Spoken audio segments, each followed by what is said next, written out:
What about the men who earn their living by scavenging on the tip? I think they call them Pickeroons. Do they ever get diseases or typhus or anything like that? Well, we've no records of those. They're not under my control. But as far as I know, they're quite healthy. I've never heard any cases of any disease. The old proverb that one man's poison is another man's meat holds true of garbage as well as everything else. Your rubbish can be these men's treasures. Empty bottles, if they're the right kind, can fetch from 6pence to a shilling a dozen. Metal, rags, paper, wads of horsehair, bits of wire, old batteries, boxes, rubber tires, all have their value.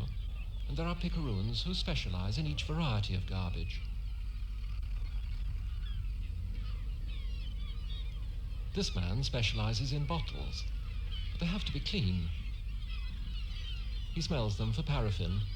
It's almost impossible to clean a bottle that's had paraffin in it, so if he finds a trace of it, he has to throw that bottle away.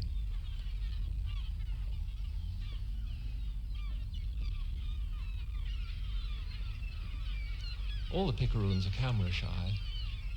What they're doing isn't illegal. In fact, their work is quite valuable, because it clears the rubbish of a lot of glass and paper that would make bad soil for later on. But none of them would talk to me. Perhaps they thought I'd tell the income tax about them. The Pickeroons aren't the only people combing the rubbish heaps for an income.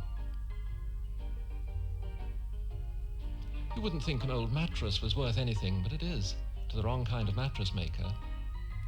There are also the tinkers.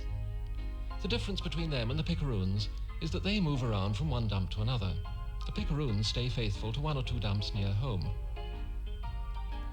And they tend to leave the scrap metal to the tinkers.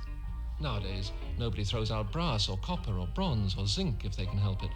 But even old iron has a value if a man collects enough of it and can carry it away. This question of bulk and of carrying it away, of course, is the heart of the problem for any scavenger. And that's where the tinkers have the advantage over the Pickeroons.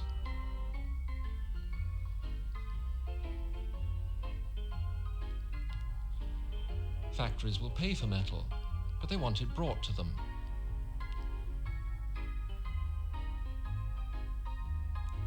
And they want it in reasonable quantities.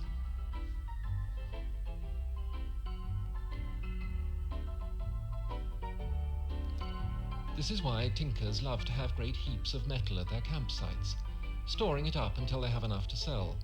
And that's why they dream of having lorries instead of a horse and cart. A lorry can carry several tons of scrap at a time.